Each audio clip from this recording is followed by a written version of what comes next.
The United Arab Emirates has no rivers, not a single permanent one. It has no natural freshwater lakes, and it has almost no rainfall, barely 100 millimeters in an entire year, falling in brief and unpredictable bursts. By every natural measure that matters, this is a land that should be nearly empty of human life, a scorching, waterless expanse of sand and rock where survival ought to be a desperate marginal struggle. And yet, today, some 10 million people live here, in gleaming, air-conditioned cities, with clean water flowing freely from every tap, swimming pools shimmering on rooftops, and fountains dancing in the desert air. It is one of the most improbable survival stories anywhere on the face of the earth. So how is it done? How do 10 million people not merely survive, but thrive in a place that nature never intended to support them? The answer is a tale of human ingenuity that stretches back more than 3,000 years, from the astonishing cleverness of ancient desert peoples to the industrial marvels of the modern age. This is the story of how a land with no water of its own came to sustain millions, and of the two utterly different kinds of genius that made it possible. First, let us truly appreciate just how waterless this land is, because it is essential to understanding everything that follows. When we say the UAE has no rivers, we mean it literally. There is no equivalent of a Nile or a Thames flowing through it, no reliable channel of fresh water carving across the landscape. What it has instead are wadis, dry riverbeds that remain empty for most of the year and only briefly flash with water after one of the rare, heavy downpours, before the water quickly vanishes into the sand or evaporates in the heat. There are no great natural lakes to store fresh water. The rainfall, when it comes, is meager and erratic, nowhere near enough to support conventional agriculture or large settled populations, and all of this sits beneath a punishing sun in a climate where summer temperatures soar past 50 degrees Celsius and evaporation is ferocious, greedily stealing back what little moisture the land receives. In short, nature offers this place almost nothing in the way of fresh water. Whatever water sustains life here has had to be found, extracted, moved, or manufactured through human effort. And remarkably, humans have been doing exactly that here for millennia.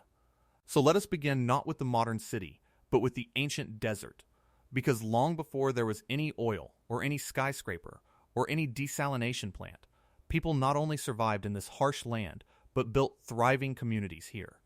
And they did it through one of the most ingenious pieces of engineering the ancient world ever produced. The secret was that, while there was almost no water on the surface, there was water hidden underground, seeping down from distant mountains and collecting in aquifers beneath the desert.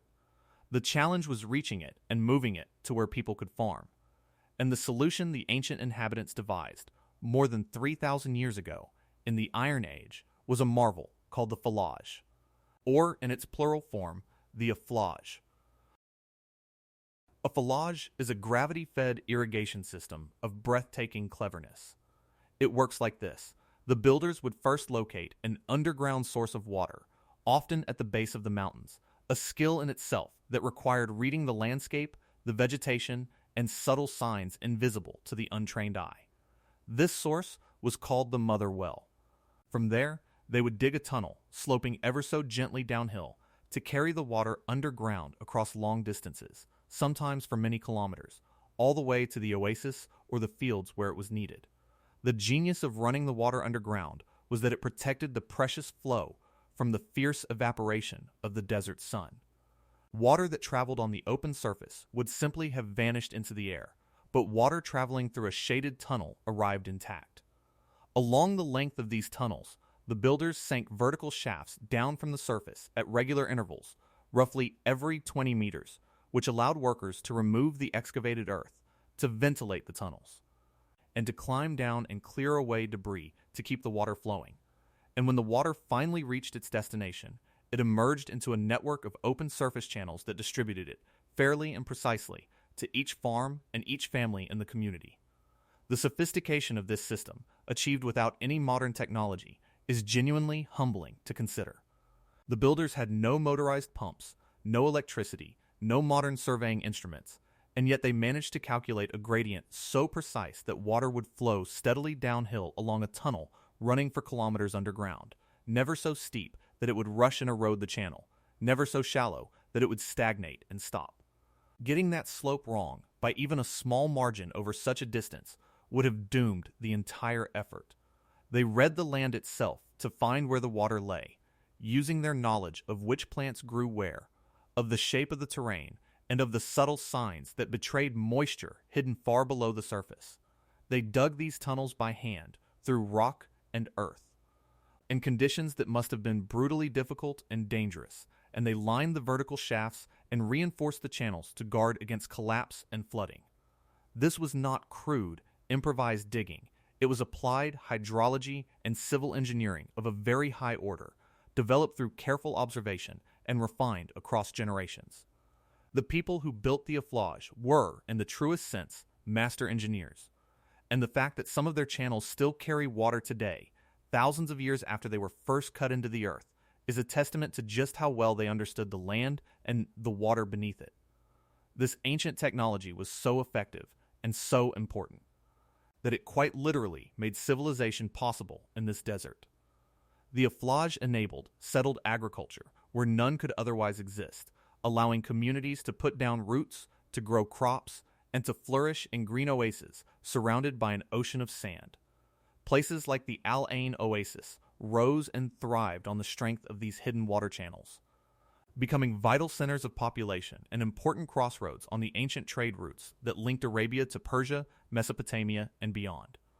And crucially, the aflaj were managed communally, with the water shared out according to careful, time-honored rules of equitable distribution, an arrangement so central to life that the tribes sometimes went to war over the rights to it. The knowledge of how to build, maintain, and share these systems was passed down through countless generations, and it endured for 3,000 years. So enduring and so significant is this heritage that the aflaj system has been recognized by the United Nations as part of the intangible cultural heritage of humanity, and the Al Ain oasis. Still watered in part by these ancient channels to this day, is a protected World Heritage Site, a living monument to a form of genius that sustained life here for millennia. But the aflaj and the oasis were only part of the ancient survival story, because life here was not lived on the water alone. Around the green oasis, a whole way of life took shape, built on the humble but miraculous date palm, which thrived in the oasis heat and provided both nourishing food and precious shade. The date was the perfect desert crop. The tree tolerated the salt and the heat that killed other plants. Its fruit was sweet, energy-rich, and could be dried and stored for long journeys or lean seasons. And its fronds and trunk provided material for building and weaving. Beneath the shade of the tall palms, farmers could grow other, more delicate crops that would have scorched in the open sun, creating layered gardens of remarkable productivity in the heart of the desert.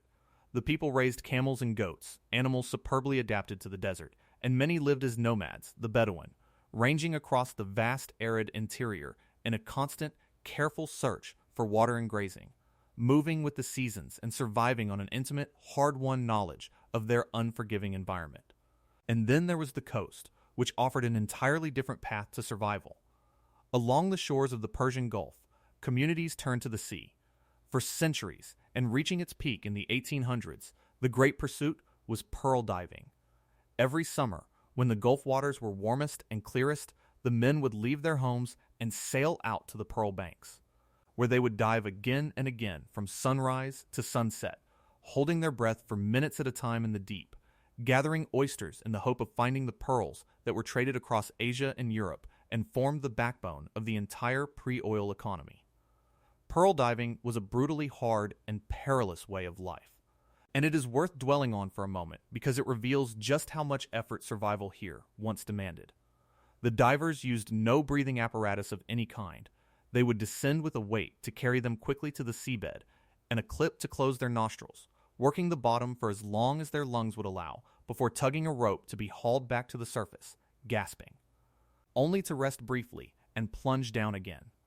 They did this dozens of times a day, for months on end, far from home, exposed to the dangers of drowning, of shark attacks, and of the many illnesses that came with such relentless physical strain. The whole society organized itself around this seasonal migration to the sea, and the pearls that resulted were for generations. the single greatest source of wealth the region possessed. It was a precarious prosperity, entirely dependent on the whims of the ocean and the demand of distant markets, and when the market for natural pearls eventually collapsed in the early 20th century, it plunged the region into severe hardship, a poverty that would only be relieved decades later by the discovery of oil. This coastal way of life, alongside the oasis farming and the desert herding, completes the picture of a people who wrung survival from an unforgiving land and sea through sheer grit and ingenuity. Between the oasis farmers with their aflaj, the desert nomads with their camels, and the coastal divers with their pearls, the ancient inhabitants had woven together a way of life that could survive and even prosper within the tight limits the desert imposed. It was survival in careful balance with a harsh land, sustaining a modest population that lived within nature's narrow means. And then, in the middle of the 20th century, everything changed, utterly and forever. Oil was discovered beneath these sands, and with it came wealth on a scale the region had never imagined. But here is a subtle and crucial point that is often missed. Oil wealth, by itself, does not create a single drop of drinking water. Money cannot be poured into a glass. What the oil wealth actually did was provide the means to build something entirely new, an artificial, manufactured water supply capable of supporting a population many, many times larger than the oasis and the aflaj ever could. The ancient systems, ingenious as they were, could sustain perhaps tens of thousands of people living carefully within the desert's limits.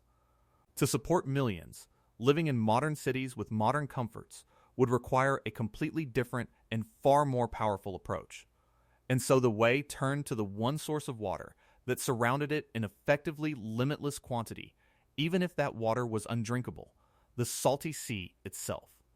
This is the foundation of modern survival in the way, desalination. The industrial process of taking seawater from the Persian Gulf and stripping the salt out of it to produce fresh, drinkable water. Along the coastline, the country built enormous desalination plants, vast industrial facilities that draw in seawater by the millions of cubic meters and transform it into the fresh water that fills the taps, the pools, and the pipes of the modern cities. Today, roughly 40% of the nation's water is produced this way, conjured from the sea through sheer engineering and energy. Another large share, a little under half, is still drawn from underground groundwater, the same kind of source the ancient aflaj once tapped, though now it is pumped up on an industrial scale far exceeding anything the ancients attempted, and far faster than nature can replenish it. The remainder comes from treated and recycled wastewater and from the scant rainfall. Together, these sources form a colossal, artificial water supply that has replaced the gentle trickle of the falaj with the roaring output of the desalination plant. It is worth grasping the sheer scale of what desalination accomplishes here. Because it is easy to say the words and miss the magnitude. These plants do not produce water in trickles. They produce it in torrents. Millions upon millions of cubic meters, enough to fill the taps of entire cities, to keep countless swimming pools brimming, to green the lawns and golf courses, and to supply the industries that drive the economy. The Way and its Gulf neighbors have become so reliant on this technology that the region now produces a very large share of all the desalinated water on the entire planet, a testament to just how completely this manufactured water has become the lifeblood of modern desert civilization. And unlike the ancient aflaj, which simply harvested water that nature was already moving underground, desalination creates fresh water essentially from scratch, forcing salty seawater through energy-hungry processes that separate the water from the salt. It is a genuine act of manufacturing, an industrial production line for the single most essential substance for life. Every glass of water drunk in Dubai or Abu Dhabi, every shower taken, every pool filled, likely began as seawater in the Gulf and was transformed through enormous expenditure of energy and engineering into something a human being could drink. That is the quiet miracle running constantly beneath the surface of every modern moment in the Way, and it is a miracle that must be performed anew, without pause, every single day.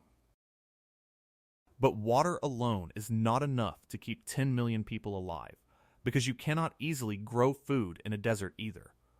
And so the second great pillar of modern survival is imported food.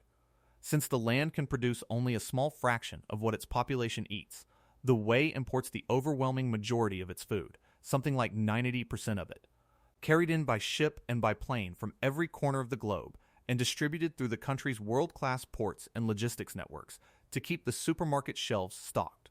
So the modern survival system rests on this combination: fresh water, manufactured from the sea and pumped from the ground, and food shipped in from across the world. The whole vast apparatus, powered by energy and paid for by wealth. It is an invisible machine of staggering scale, humming away ceaselessly in the background, delivering billions of liters of water and millions of tons of food, and it is what allows a desert that nature meant to hold a few scattered nomads to instead cradle a booming, modern population of 10 million. The vast majority of whom are people who came here from other countries, drawn by the opportunity that this manufactured abundance created. Now, when you place these two survival stories side by side, the ancient and the modern, you see something genuinely profound, a contrast that says a great deal about human ingenuity and its costs. For 3,000 years, the people of this land survived through a form of genius that was quiet, sustainable, and beautifully in balance with the environment. The aflaj took only the water that flowed naturally underground, moved it using nothing but the free and endless force of gravity, and could, in principle, have run essentially forever. Powered by the sun that fed the mountains and the slope of the land itself, it was survival that lived within nature's means, taking little that could not be replaced. The modern system, by dramatic contrast, is a genius of a completely different character, vastly more powerful, capable of supporting hundreds of times more people, but also vastly more hungry, more expensive, and more fragile. It runs not on gravity and patience, but on the ceaseless consumption of energy. It depends on continuous imports, continuous power, and the flawless functioning of complex industrial infrastructure. Where the ancient system could pause and endure, the modern one cannot ever be allowed to stop. The UAE has, in effect, traded a sustainable survival for a small population for an extraordinary, but far more precarious, survival for millions. It is worth being honest about what this modern survival truly demands, because its very success can make us forget how much continuous effort it requires. The ancient oasis dweller, once the falaj was built, could rely on the water to keep flowing on its own, day after day, year after year, needing only occasional maintenance. The modern city dweller relies on an unbroken chain of industrial processes that must never fail. The desalination plants must keep running, which means the energy that powers them must keep flowing. The food ships must keep arriving. The pumps, the pipes, and the power grid must all keep functioning in the brutal heat. It is survival not in balance with the environment, but in a state of constant, energetic defiance of it, a perpetual act of engineering while pushing back against the fundamental hostility of the desert. And to their credit, the Emiratis are keenly aware of the costs and the fragility of this arrangement, and are working to make it more sustainable, linking new desalination plants to solar power, recycling ever more of their wastewater, and searching for ways to reduce the enormous energy and environmental burden. But the essential truth remains: modern survival here is an achievement that must be actively sustained every single hour of every single day, and can never simply be left to run on its own. There is a larger significance to all of this that reaches well beyond the borders of this one desert nation. As climate change dries out more of the planet and fresh water grows scarcer across much of the world, the question the UA has already answered: how do you sustain a large population in a place with almost no natural water? Is one that more and more of humanity may eventually have to confront. The UA stands as a bold, full-scale demonstration of what is possible when wealth, energy, and engineering are thrown at the problem of water scarcity, showing that a thirsty desert can indeed be made to bloom and to sustain millions. But it also stands as a demonstration of the true costs of doing so: the immense energy, the environmental toll, and above all, the profound and permanent dependence on systems that can never be switched off. In watching how 10 million people survive here, we are, in a sense, glimpsing one possible version of the future, both its remarkable promise and its sobering price. So, How do 10 million people survive in a land with no rivers, no lakes, and no rainfall? The answer, in the end, is the same answer it has always been in this place, through sheer human ingenuity deployed against a merciless environment. But the character of that ingenuity has been utterly transformed. Where their ancestors read the hidden signs of the desert, found the secret water beneath the mountains, and guided it gently to their oasis through tunnels dug 3,000 years ago, the people of the modern way now tear fresh water from the salt of the sea, pump it across sprawling cities, and ship in food from every continent to feed a population the ancients could scarcely have imagined. The humble oasis has become a glittering modern metropolis. The ancient falaj has become the roaring desalination plant, and the date palm of the old oasis has given way to the vast global supply chain. It is, by any measure, one of the most audacious and genuinely remarkable acts of collective survival anywhere on the face of the earth. But it is worth remembering, as the water flows and the fountains dance, that this modern survival, unlike the patient, sustainable genius that came before it, depends entirely on never letting the great machine stop. The desert here has not truly been conquered at all. It has only been, for now, and at tremendous ongoing cost, brilliantly and relentlessly out-engineered.